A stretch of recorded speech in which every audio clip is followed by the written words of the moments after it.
Good morning or good afternoon, everyone. Apologies. Thank you so much for joining us today for our program on how COVID-19 has impacted immigration in the United States with Professor Bill Hing. My name is Carolyn Knowles, and I am the Interim Director of Development and Alumni Relations at USF School of Law.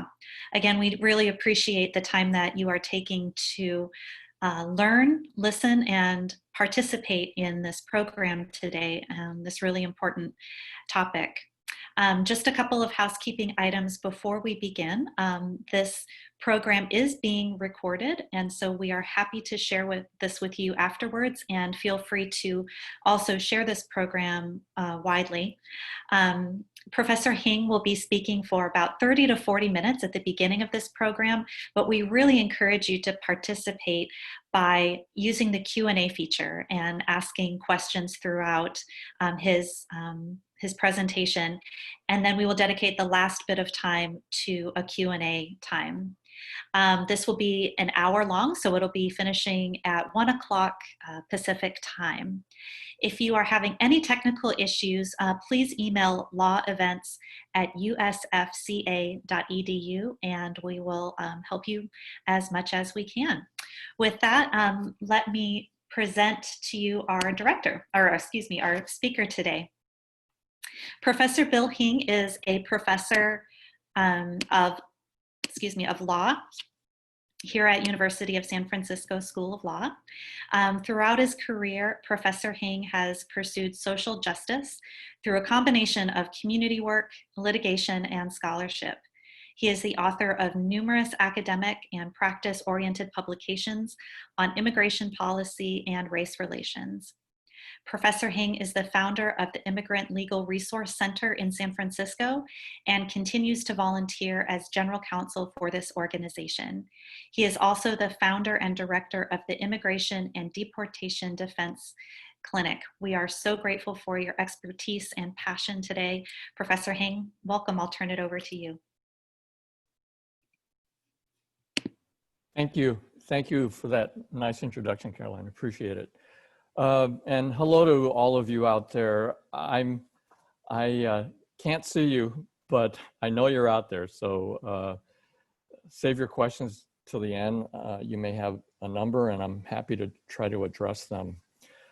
So I'm going to begin by giving some statutory background to the presentation, and they're relevant to what's going on today. The first comes from Title 8 of the United States Code, and some of you may know that, but Title 8 is actually the Immigration and Nationality Act. So that's the federal statute that governs immigration laws in the United States. And there's two relevant provisions. One is Section 1182F, and 1182F has this very broad statement that the title is suspension of entry or imposition of restrictions by the president. That's actually the title of 1182F, and it provides that whenever the president finds that the entry of an alien or any class of aliens into the United States would be detrimental to the interests of the United States, he may, by proclamation and for such period of time as deemed necessary, suspend the entry of all aliens or any class of aliens as immigrants or non-immigrants, or impose the entry of aliens, any restrictions the president may deem to be appropriate. So it's very broadly worded, and I'm going to come back to that in a minute. Then there's Section 1185A, which provides that the president can adopt reasonable rules, regulations, and orders governing entry or removal of aliens. So two very broadly worded provisions. The next provision that's going to come up today is in Title 42 of the United States Code, Section 265. And this has to do with the authority of the Surgeon General.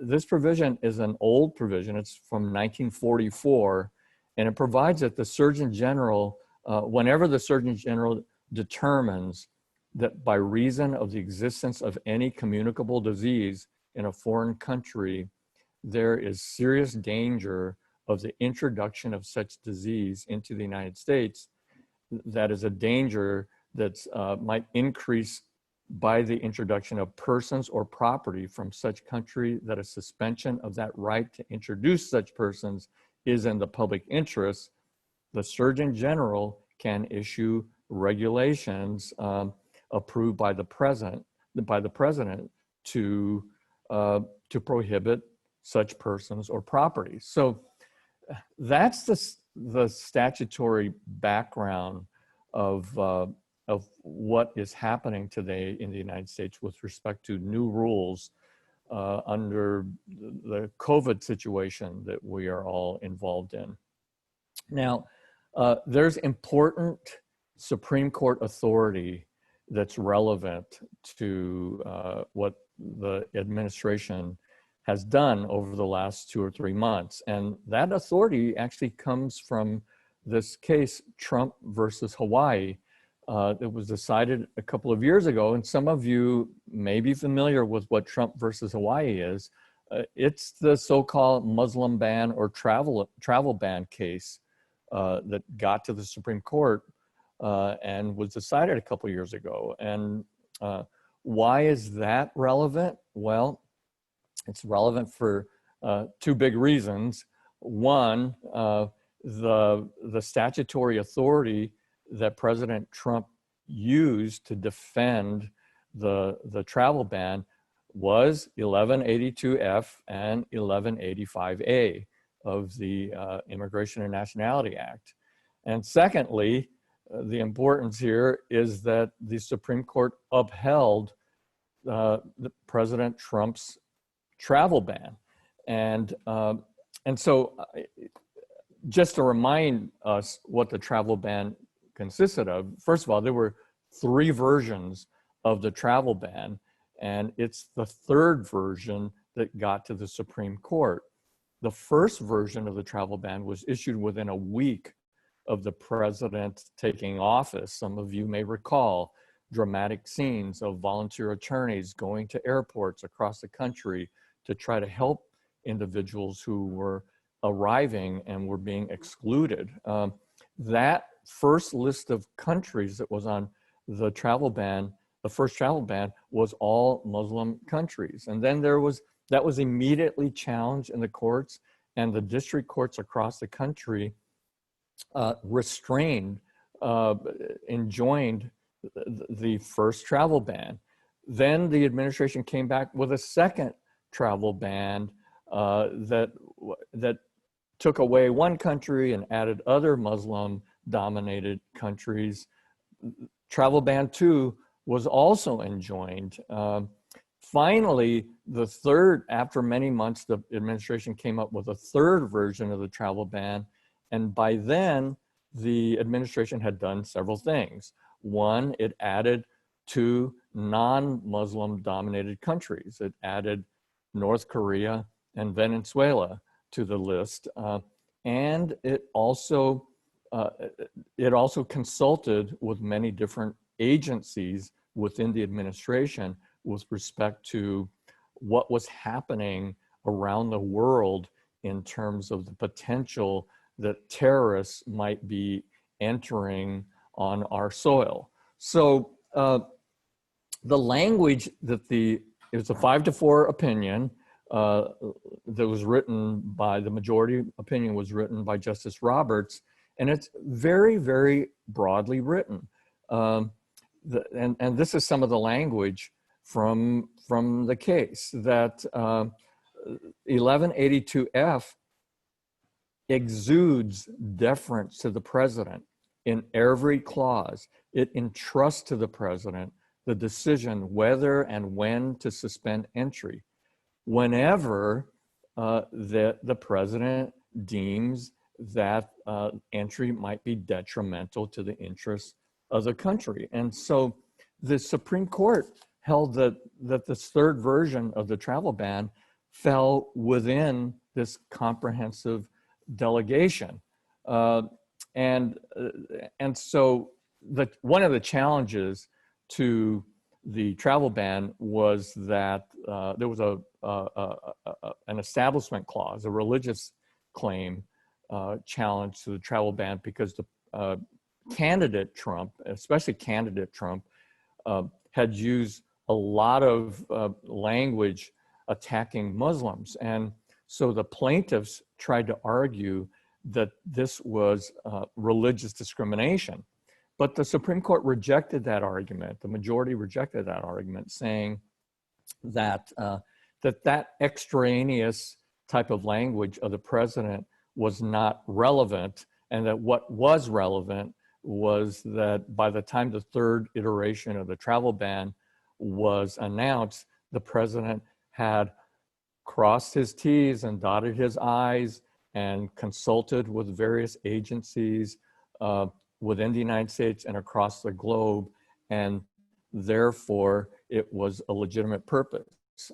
Those of you who are students of immigration law are very familiar with the plenary power concept of Congress, that case after case, the Supreme Court has held that when Congress passes an immigration law, you're hardly ever going to win a challenge to a law that's been passed by Congress and signed by the president, because Congress has plenary power over regulating immigrants. Well, what's interesting in Trump versus Hawaii is that the Supreme Court cited those plenary power cases and essentially said that if we inhibited the president here, that flexibility that we've given deference to Congress before would be affected if we cut off the president here. And so as an immigration scholar, that to me is the most troubling part of Trump versus Hawaii, that the court seemed to be implying that the president also has plenary power over immigration. And that's something that's very new. And as I said, is disturbing. Okay, so what I want to do is move on to the next slide. And these are the different things, a summary of most of the things that the administration has done under the auspices of the pandemic. And the first thing that occurred is, first of all, on January 30th, the World Health Organization declared a public health emergency of international concern over the coronavirus outbreak.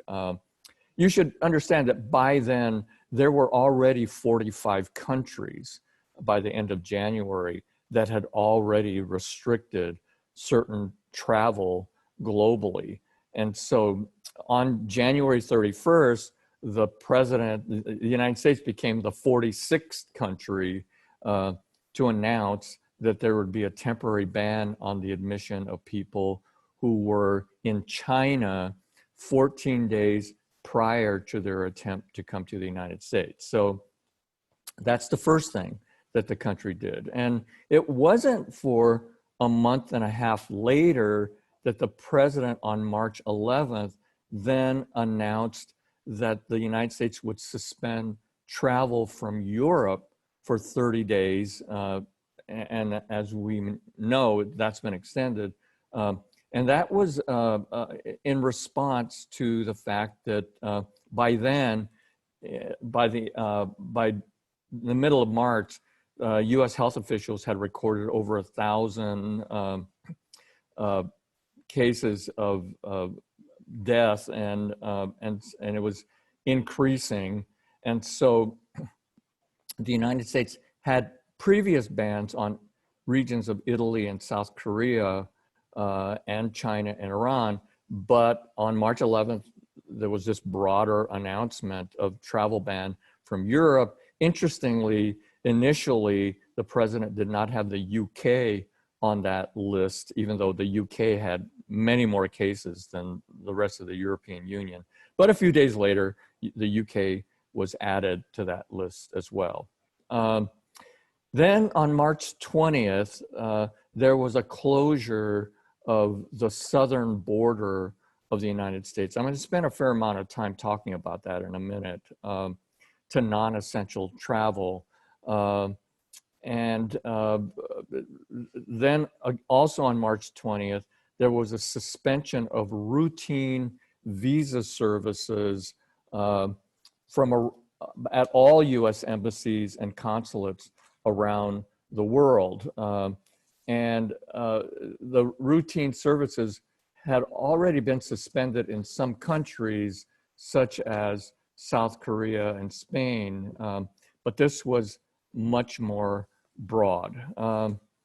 Then on April 22nd, the president signed an executive order temporarily suspending the issuance of green card visas, immigrant visas in the vernacular, citing as the reason for cutting off all new lawful immigration to the United States, citing the reason was to protect American jobs amid an unemployment crisis brought by the coronavirus. And so, and that April 22nd announcement by the president cited what we started out this hour with, cited 8 U.S.C. 1182F and 1185A. And so while in the travel ban case, the president was using national security as the justification, here for cutting off lawful immigration, the president is citing the protection of the American labor market. So that's significant in any challenge that's taking place right now. So then let me fast forward to May 19th, which is an extension of the closures of the northern and the southern border. The northern border closure is a mutual agreement with Canada, and the southern border agreement, one could say that there's an agreement with Mexico, but the problem with that is that it's not just Mexicans that have been closed off at the border. And so I'm gonna come back to that in a minute because the reason that's given for the closure of the southern border in particular is the pandemic, and I'm gonna come back to that in a minute. Also, May 19th, there is an order that anyone entering without inspection, even asylum seekers, will be summarily deported from the United States. Now that's very new, because before that, if there was somebody who entered without inspection who said that they feared persecution, they might be taken into detention, but they would be eligible to apply for asylum and given some due process, but not after May 19th. After May 19th, irrespective of whatever you say, if you enter without inspection, you will immediately be deported across the border. And just last week, on May 29th, there's a new order with respect to Chinese graduate students that was signed by the president. And it's a very confusing order. When you first read the order with respect to Chinese students, it reads very broadly. And that has sent a little bit of shockwaves across universities across the country, because a year ago, there was more than 250,000 undergraduate and graduate students from China that were enrolled at universities, U.S. universities, and we know even here at University of San Francisco, there are many Chinese foreign students here. And so some immigration lawyers are, and universities are concerned with that order last week. If you read the fine print of that executive order, it seems to only apply to folks, graduate students that are doing research on so-called military civil fusion strategy, which is something that I'm not familiar with. So it might be that, that it's not intended to cut off all Chinese graduate students, but time will tell. And the other thing that I want to mention is detention and deportation. As we all know, the issue of detention during this pandemic is very controversial, not just limited to immigration, but to all forms of detention. But we know that the United States has the highest number of COVID cases in the world. We also have the largest number of migrants that are detained in centers where social distancing is impossible, and people often lack adequate access to sanitation, hygiene, and medical care.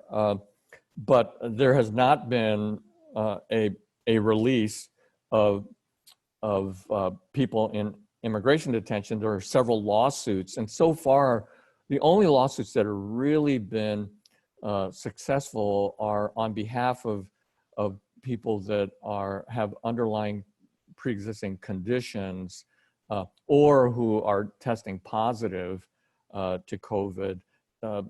So there have been some successes. Our immigration clinic recently helped with a number of cases in Florence Detention Center, and recently we got one of our clients out of detention in Yolo County as a result of one of the lawsuits up there. And so there are some releases, but not wholesale. Deportations have continued, and just in the last couple months, there have been 232 deportation flights to Latin America and the Caribbean countries. And some of the migrants that have been deported to Mexico, Haiti, El Salvador, and Guatemala have already tested positive. And so there's pushback from some of those countries that we are sending positive testing COVID folks. So as of June 1st, more than 1,400 immigration detainees in the United States had tested positive for the coronavirus, and that's according to ICE.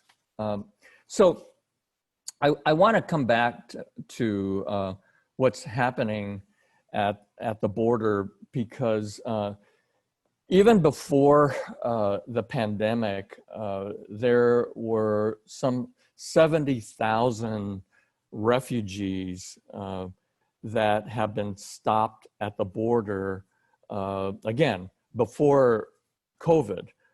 And those folks are stopped at the border. They're largely from Central America, the countries of Honduras, Guatemala, and El Salvador, where the very dangerous countries, high rates of gang violence, also very significant rates of domestic violence. And also there are many Mexicans that are trying to flee Mexico because of cartel violence and domestic violence.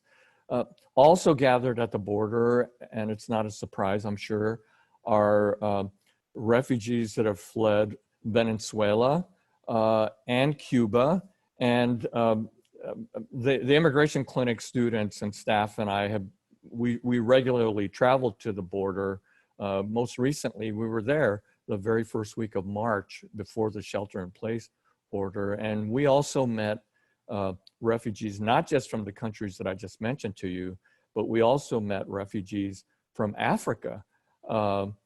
we met refugees from Eastern Europe that are gathered at that border. And what they've run into are at least 3 different things that the Trump administration instituted prior to COVID. One is called the Remain in Mexico policy, often referred to as the Migrant Protection Protocol. That's what it's officially called. But it basically requires legitimate asylum seekers who present themselves at the border, and most asylum seekers have been presenting themselves in an orderly fashion. If they present themselves at the border, they have to remain in Mexico while their cases are being processed, while their asylum cases are being processed. And again, over 70,000 folks, they've had to remain in shelters, very dangerous places along the border, dangerous places in Tijuana, in Matamoros across from El Paso and other parts of Texas. That's one thing, the Remain in Mexico policy. The other policy is a third country bar. The Trump administration is instituting a process for anyone who entered or tried to enter subsequent to last July. If you are not from Mexico and you're seeking asylum, you have to demonstrate that you first applied at a third country through which you crossed and that you were denied asylum at that third country before you can apply in the United States. And so the United States has convinced Mexico and Guatemala to sign these agreements saying that if folks have traveled through your countries to get to our southern border, you've got to let them apply for asylum in your country. And finally, there's a general list that the United States and Mexico have created that if you want to present yourself at the border, you have to sign onto a waiting list. This is separate from the Remain in Mexico policy. And that's been instituted for about a year and a half.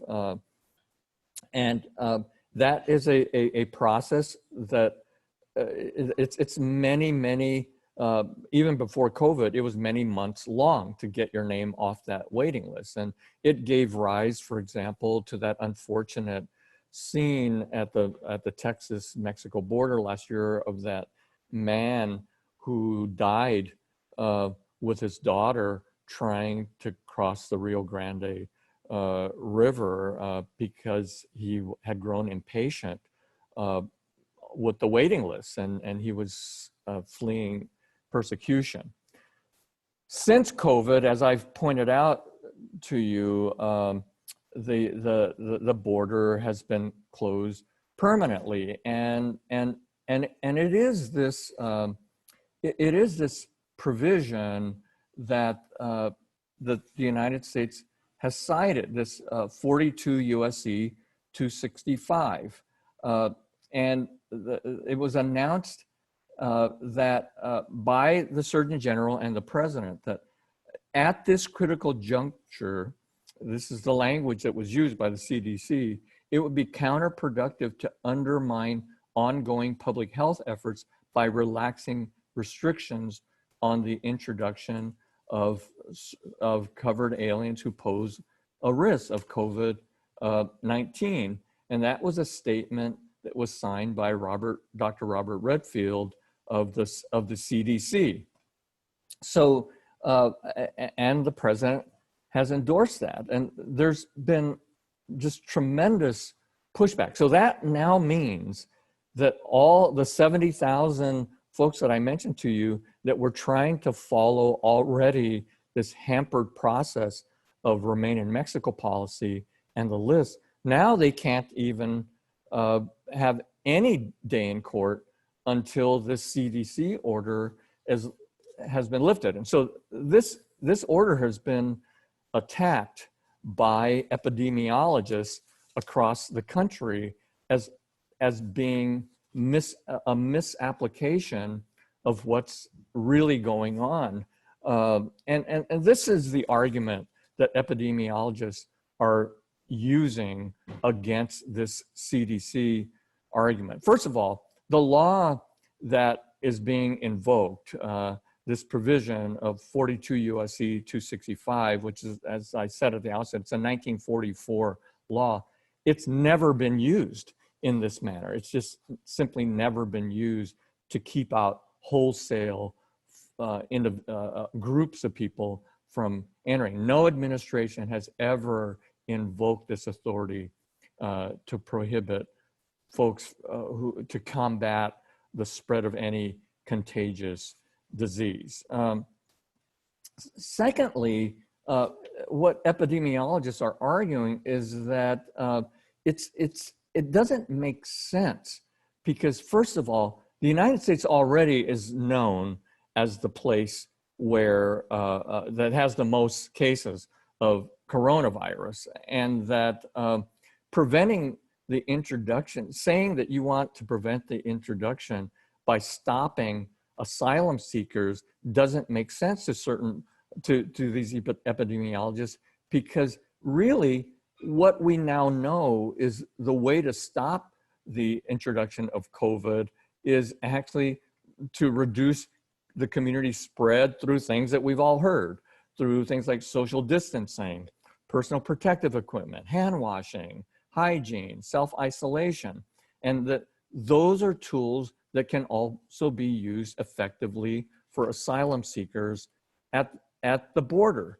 And that, but the way this rule is written, it's clear that it's targeting only these asylum seekers at the border, because it says that this rule only applies to people that are traveling by land without any valid documents. Well, guess what? It's those asylum seekers that are trying to travel by land and they don't have documents because they've fled their country.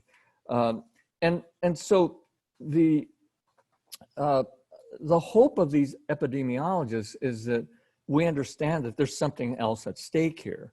What's at stake here is the humanitarian concern of keeping asylum seekers outside of the United States in the name of a public health problem that we can handle in other ways. There have been other times in our history where we can set up quarantine centers if necessary along the border. It turns out, and I can attest to this, when you interview folks at the border, they all have friends or relatives in the United States already that they can go to.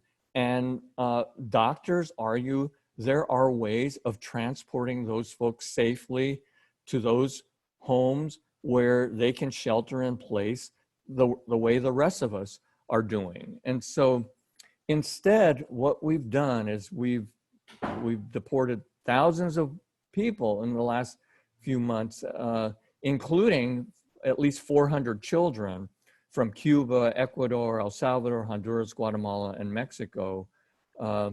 And we're doing this in the name of the pandemic, but the argument is that we're being short-sighted and using this just as cover to keep out legitimate asylum seekers.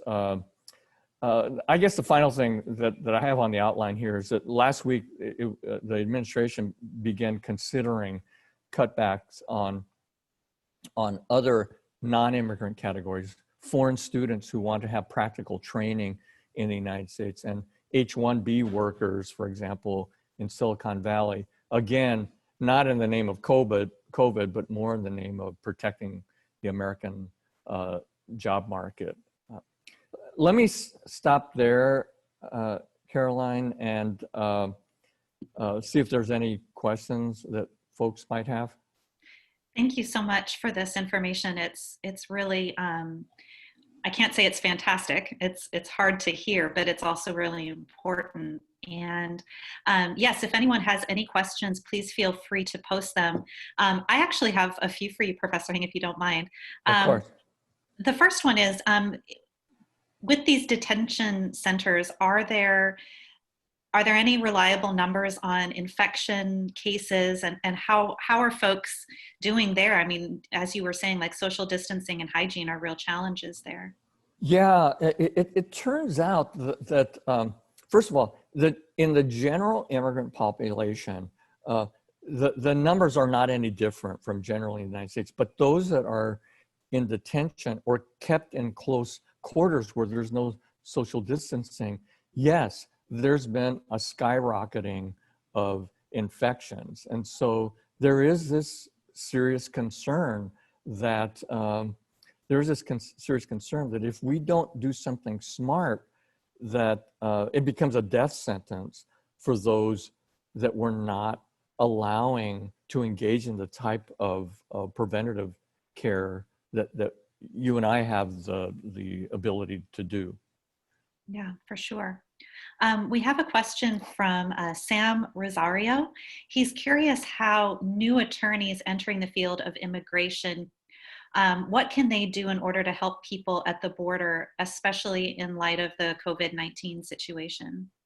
Great question. And Sammy, it's nice to hear from you.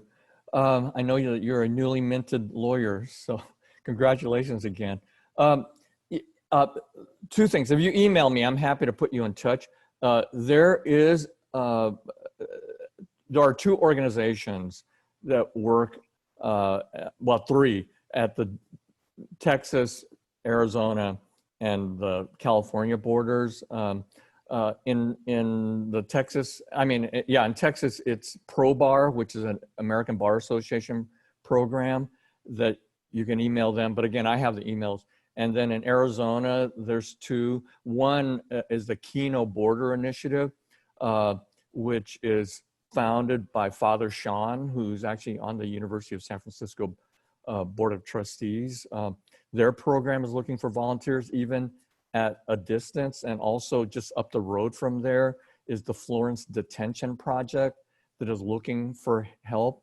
And then in Tijuana, there's an organization called Al Otro Lado that is also looking for distance assistance. So they're all set up for that. So that's definitely available. Great. A quick question on what OPT stands for. Okay, so it's occupational practical training. When a student, a foreign student, finishes his or her degree work in the United States, they can apply to do practical training in the United States. And so it's very common. I'll be honest with you, these are very talented people usually who want to contribute. And what the administration is seriously contemplating, and if I were to predict, I think they are going to close us off. They're contemplating closing that opportunity off. So if somebody completes their studies, they're just going to have to go back to their native country. So it's for practical training. Got it. We have a question from David, who is curious if there are other countries imposing similar immigration policies in response to the U.S. And is there any data yet, around economic impacts for that? There's no data on the economic impact yet. I think that every country's hurting economically right now. Other countries are restricting non-essential travel, including the countries in the European Union, including Japan and South Korea. However, no other country is cutting off asylum seekers. We're the only country that is doing that. Thank you. We have a question from Kiara Wellman. Was there another motive to the ban on new immigrant visas? At that time, all the consulates, embassies were closed, and most are still closed, so people applying for immigrant visas would not have been able to obtain the visas anyway. Yeah, that's a really good question, Kiara. Many of us thought it was just redundant because, as Kiara points out, prior to that order, there was already an order to stop visa processing. And so why do you have to have another order saying that we're going to cut off new immigrant visa applications.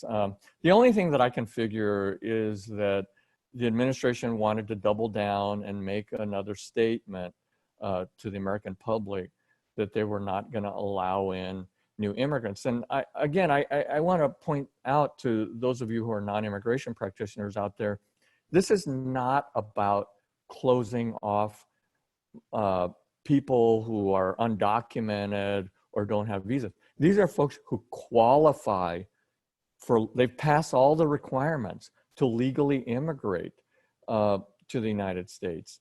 And yet we're stopping them from coming here to rejoin certain relatives or to take jobs that employers have proven that they can't find anyone else.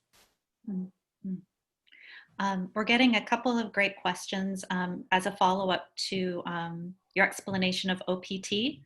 One, wondering if canceling it will be temporary, and also what happens to those in country who already have been approved for OPT and set to start? Yeah, so those who have already been approved, they'll be able to start. There's no move afoot to revoke that, as far as I can tell.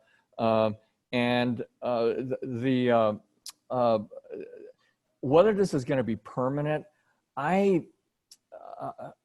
the Trump administration, if it happens, I think it will be in place for a long time under Trump administration.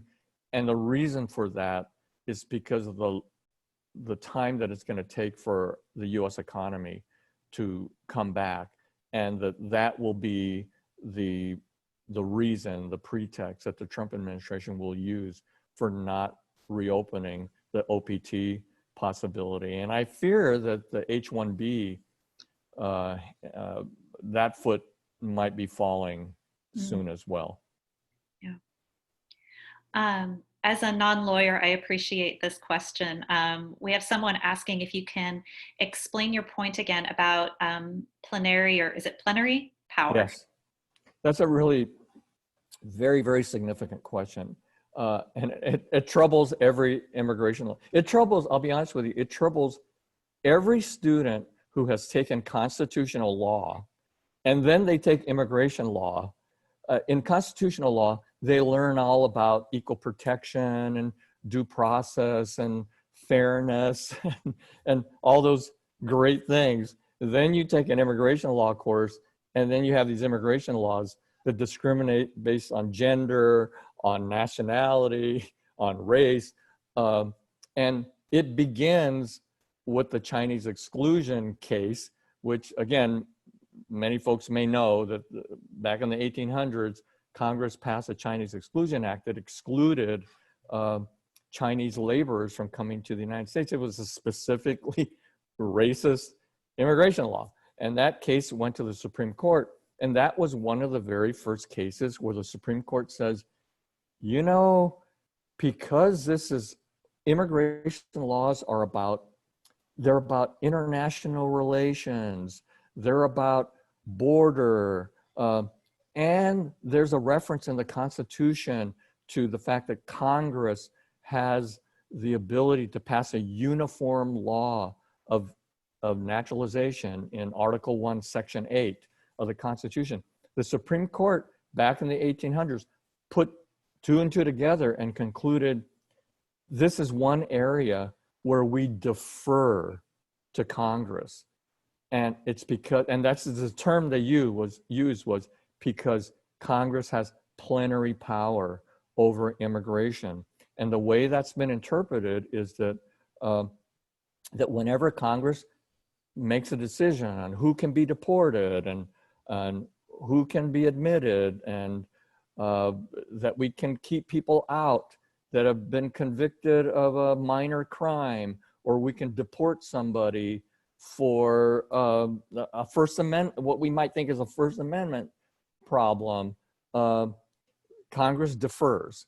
And so, but as I said at the beginning, that has always been in the context of a law that's passed by Congress then signed by the president. But in the travel ban case, the Supreme Court cited those old cases that dealt with Congress, but seemed to imply that the president kind of had plenary power to do whatever he wanted to. Now, we could argue that that was language that was unnecessary to the outcome in the case, and that it's what lawyers might call dicta, D-I-C-T-A, that's not really that important, but the language is there, and it's troubling. Yeah. So as a follow-up to that, I suppose, we have an attendee who's asking, does the Supreme Court's holding in Trump versus Hawaii mean then that the policies you discussed in this webinar are technically legal, even if unethical? I was afraid somebody was going to ask me that because looking at this academically and having read the Trump versus Hawaii case, and it's a close decision, it's 5-4.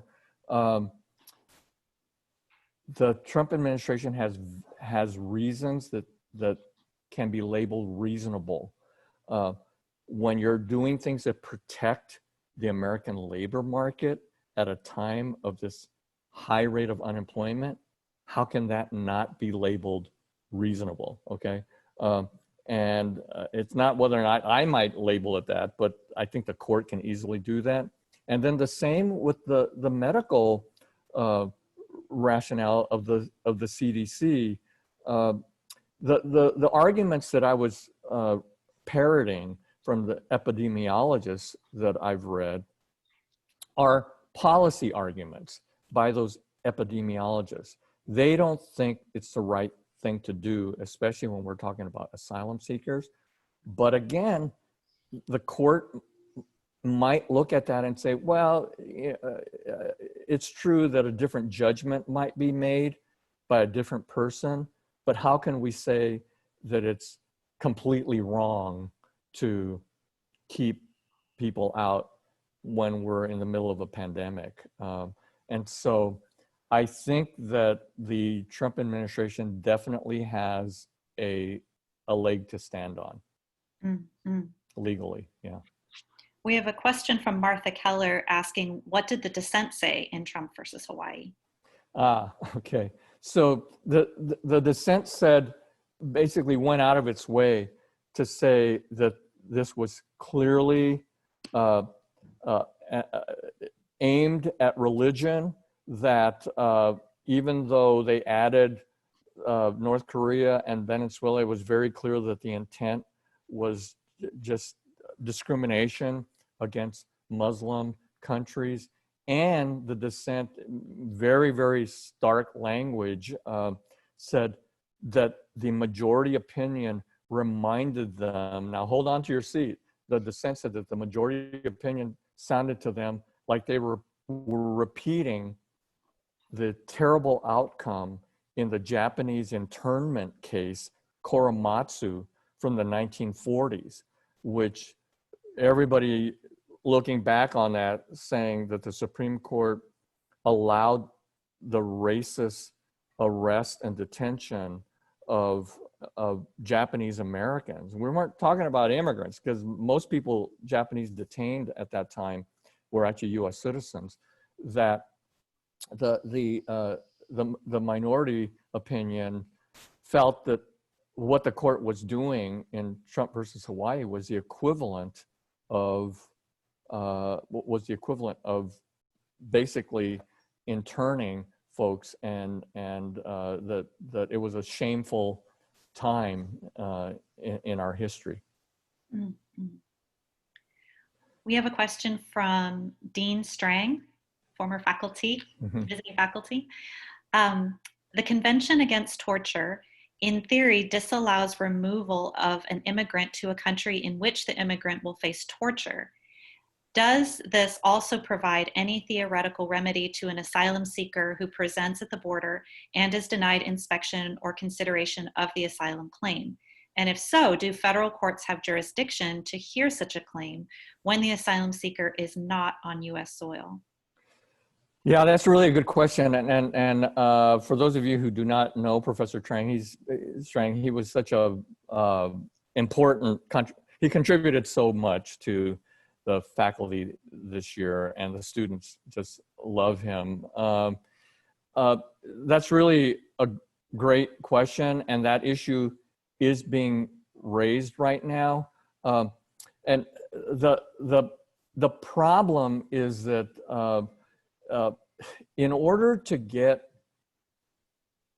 we have a chance, we do have a chance with those individuals who got into the United States and were immediately removed, that we can argue that there's a class of those individuals who got into the country and were getting removed, who not just fear torture under the Convention Against Torture, but also asylum. And then there's a third relief called withholding of removal for people that are afraid to live in Mexico, even though they're not from Mexico. And that issue has come up, and that's very important. And so we're hopeful that we will get review on behalf of that class of individuals who got here, but then were immediately removed, who fear also torture.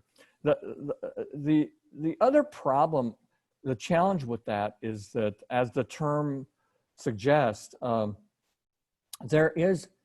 torture is actually much worse than what's required for asylum, which is persecution. Persecution can be satisfied by, it can be satisfied by people being totally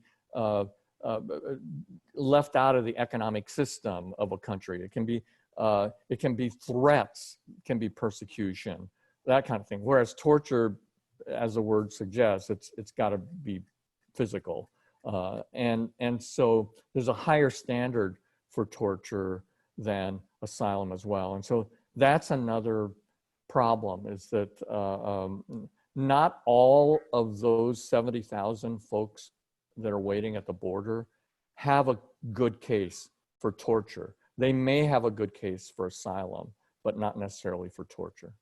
Mm. We have a couple of questions just related to the immigration court closures and when you think they would be reopening, planning on proceeding with COVID-19 still looming. We have a question particularly with non-detained hearings. Right.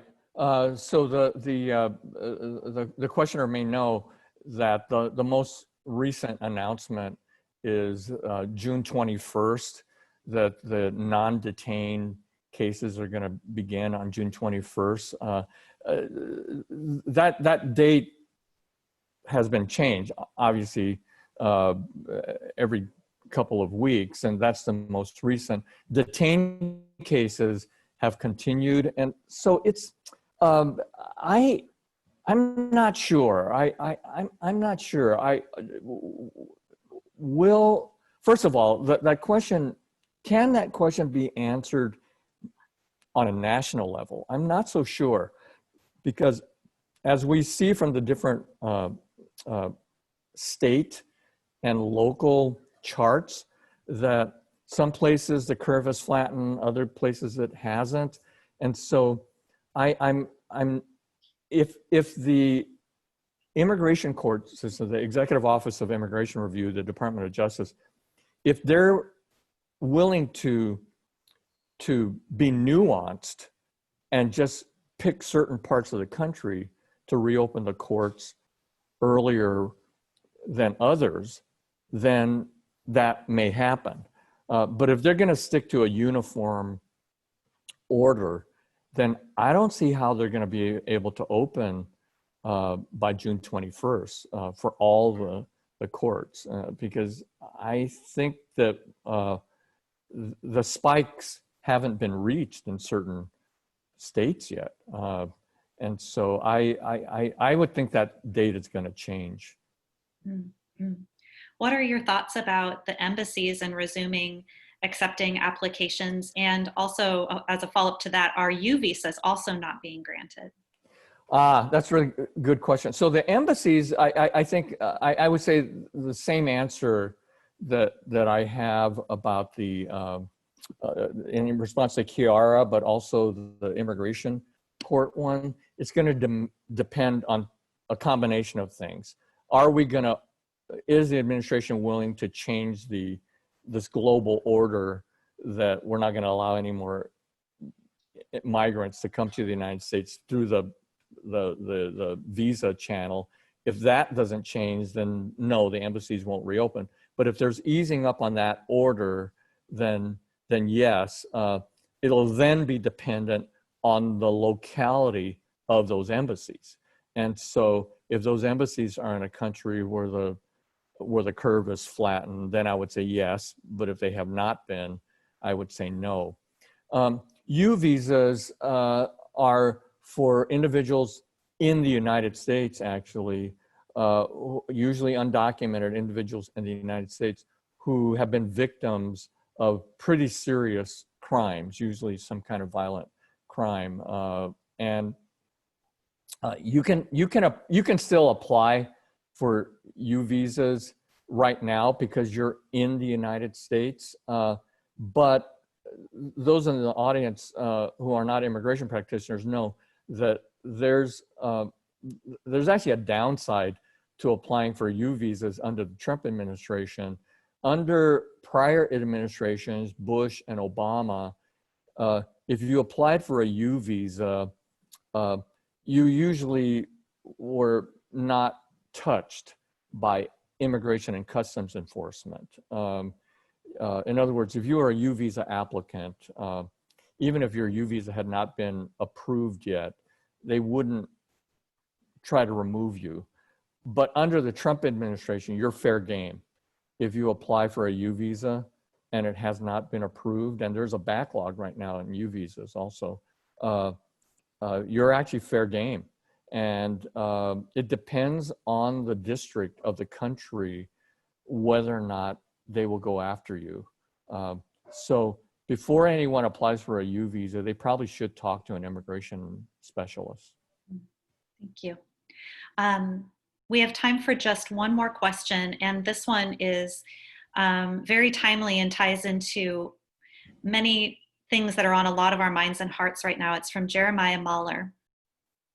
Could you speak to any intersections in legal justification for racist U.S. immigration policy and racist policing policy domestically in the U.S.? Do points of overlap suggest any strategic insights for Black Lives Matter and immigration activists?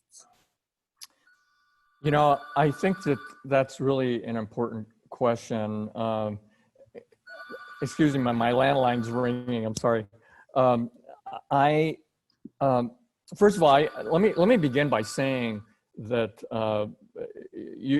people should email me because I have a rant on my immigration blog about why it's important now in view of Minneapolis to declare war against racism, and I'm happy to share that rant with folks. And you should also know that I actually was a member of the San Francisco Police Commission for almost a couple of years. And so I'm certainly not an expert on policing, but I know a little bit, and I know a little bit about the police culture, and I know a little bit about police unions. And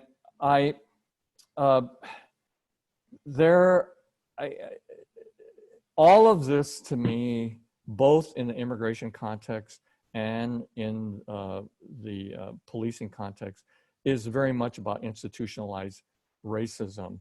And the thing is that when it comes to immigration policy, it's often just written into the law, and you can see it there. But there are other parts of the immigration laws where the racism is not explicit, but it's definitely racist. And the immigration lawyers in the audience, I hope you agree with me, the fact that adjustment of status, and I'm being technical for a minute, under Section 245A requires you to have entered with inspection before you're eligible for 245A. To me, that was directed at Mexicans, and that because most of them many enter without inspection. Anyway, I'm getting off the track. So there are these different racist institutionalized parts of the immigration laws that are more clear. The policing, it's, I don't want to say it's harder, but it's very difficult because of the strength of the police unions, about the difficulty of getting somebody prosecuted successfully because of limited immunity. But the lessons are the same. The lessons are the same, that we have to really commit ourselves to constantly combating these racist institutions. This is a different time. I really think what's happening out there is different in my lifetime because it's in so many different parts of the country. It's not just in one part of the country. So let's all get on board and help with this. Thank you. Thank you. That was an excellent end to this important program. And thank you again, Professor Hing, for your time and your expertise, and just for your passion and just the hard work that you do in this space. We are at time. I'm sorry if we were not able to get to your question, but please know that we will be sending this recording to you, and we really appreciate your joining us today for this hour. We also wanted to make you aware that we have another webinar coming up next week that is very important, related to racism and injustice in the United States, with Professors Rhonda McGee and Lara Bazelon. This will be a very participatory discussion, so please come with your questions and really come to engage in this topic. Again, thank you so much for Professor Hing being here with us today.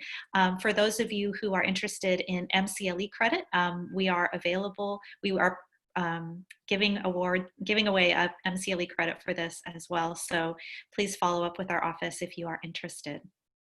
Again, thank you everyone, and be well.